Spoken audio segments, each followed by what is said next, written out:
Feisty fellow who fears no Pharisee, round 3.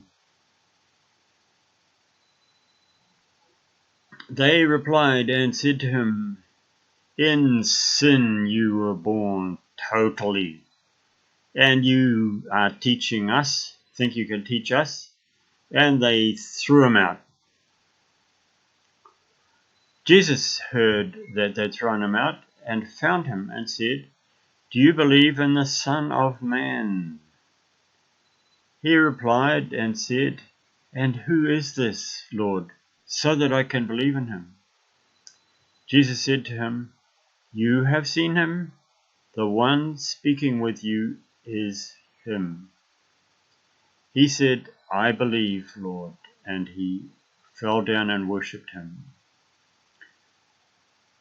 And Jesus said, "I have come into this world for judgment, so that the ones who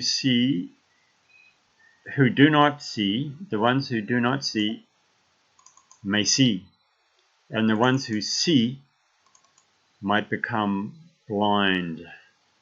So here now Jesus is moving into a different sense of seeing and being blind. So the Pharisees, who were physically sighted, were spiritually blind. They heard these things, the Pharisees who were there, and they said to him, "So we are blind." Jesus said to them, "If you were blind, you would have no sin." So in other words, if you really didn't know, if you really couldn't see, then you would be innocent. But because you say we can see, because you claim to be able to see, your sin remains.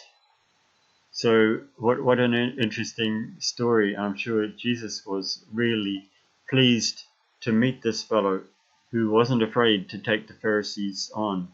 His parents were too scared to say anything, but he recognized the truth when his eyes were opened and he saw it, and he took them on head on. He didn't worry that he was going to get thrown out of the synagogue, which in those days meant, you were thrown out of the whole fellowship, so it would probably be an end to your, just about your whole life. I mean, who would buy and sell off you?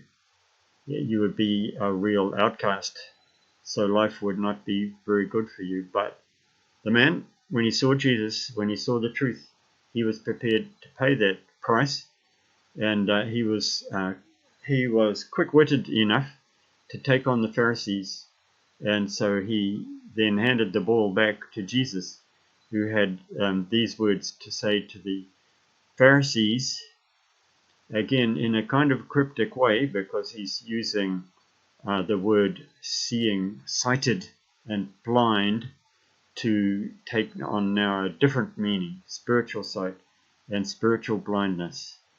But I'm sure Jesus, as angry as he might have been with the Pharisees because of their blindness, was very pleased to find a man such as this, who so readily put his faith in Jesus and was unafraid to stand up for him even against pretty strong opposition.